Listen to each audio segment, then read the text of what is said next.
मणिपुर मामले में सर्वदलीय बैठक खत्म हुई है। गृह मंत्री अमित शाह की अध्यक्षता में ये बैठक खत्म हुई। राजनीतिक दलों को मणिपुर के हालात पर ब्रीफ किया गया। मणिपुर के हालात पर भी मंथन यहां पर हुआ है। तो मणिपुर मामले में सर्वदलीय बैठक खत्म हुई है।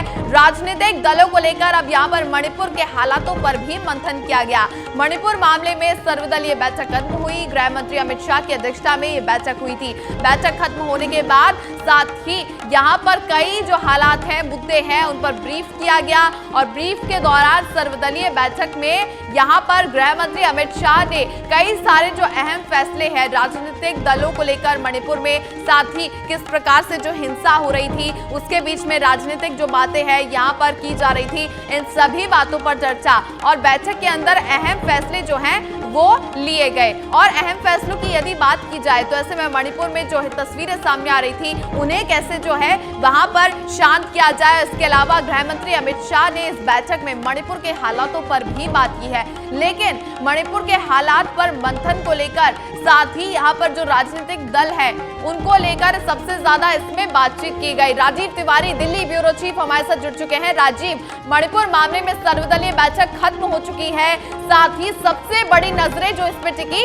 कि मणिपुर के हालात जो फिलहाल जो हालात हैं उन पर भी बात की गई। राजनीतिक दलों को मणिपुर के हालात पर भी ब्रीफ किया गया। क्या कुछ पूरी जानकारी?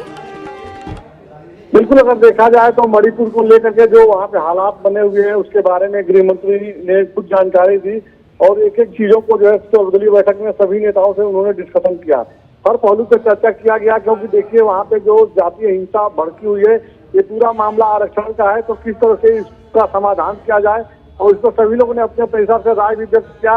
महत्वपूर्ण चीज ये है, सभी का फोकस इसी पर रहा कि जो लगातार वहाँ पे जातीय हिंसा में जो लोगों की मौत हो रही है उसको कैसे रोका जाए। सरकार की पहली प्राथमिकता यही है।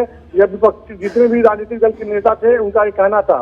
फिलहाल सरकार की तरफ से पूरी कोशिश की जा रही है कि सिचुएशन को वहाँ पे जो हालात जो बिगड़ रहे हैं उसको कंट्रोल किया जाए और आज की बैठक में लगभग सभी पहलू पर चर्चा की गई है, क्योंकि विपक्षी नेताओं की लगातार मांग थी कि जो हालात बने हैं उस पर सर्वदलीय बैठक होनी चाहिए, उससे रास्ता निकलना चाहिए। तो कुल मिलाकर के देखा जाए तो आज की बैठक बहुत ही पॉजिटिव रही है और जल्द ही सरकार वहाँ पे एक रोड मैप के साथ जो है जो हालात बिगड़े हैं उसको कंट्रोल करने में काम करेगी। जी, वहां पर इस बैठक में जेपी नड्डा भी मौजूद थे, उनका क्या कुछ कहना था इस बैठक के दौरान? बिल्कुल, देखिए सभी जो बड़े नेता थे उसमें अपने अपने विचार रखे कि जो वहाँ पे जातीय संघर्ष चल रहा है वहाँ पे लोगों को कैसे, जो वहाँ के सिविलियन उनको कैसे समझाया जाए। इसके बारे में गृह मंत्री ने बताया कि जब वह 3 दिन के दौरे पे मणिपुर रहे उस दौरान सिविलियन से उनकी चर्चा हुई, दोनों जो कहा जा सकता है दोनों समुदाय के लोगों से उनकी चर्चा हुई ताकि सिचुएशन को कंट्रोल किया जा सके और इस तरह का उन लोगों की तरफ से आश्वासन भी गृह मंत्री को दिया गया कि इस तरह की अब हिंसा नहीं होगी। जो भी चीजें होंगी वो टेबल पर बैठ के विचार विमर्श किया जाएगा और आगे का रास्ता तय किया जाएगा। उसके बाद भी हालात संभले नहीं, लगातार बिगड़ते ही जा रहे हैं और अभी भी बिगड़े हुए हैं। तो ऐसे में जेपी नड्डा की तरफ से भी यही सुझाव दिया गया कि यह जो हालात बिगड़े हैं इसका बस एक ही रास्ता है कि सभी लोगों को बैठा करके बात करने के बाद ही इसका सही रास्ता निकल पाएगा। जो हालात बने हुए हैं ऐसे में किसी प्रकार का अगर कोई दबाव बनाया जाता है या कोर्ट एक्शन लेती है तो मामला और बिगड़ सकता है। तो जल्द ही जो है जो जानकारी मिल रही है सूत्रों से, जल्द ही जो है एक डेलीगेशन जो है मणिपुर का दौरा करेगा और इस दौरान वहाँ पे जो सिविलियन है उनसे वार्ता की जाएगी और कैसे वो लोग क्या डिमांड है उसको कैसे पूरा किया जाए या जिस चीज को लेकर लगातार वो लोग अड़ी है मांग को लेकर के उसको कैसे मनाया जाए, इन तमाम पहलुओं पर सिविलियन से वहाँ पे चर्चा की जाएगी।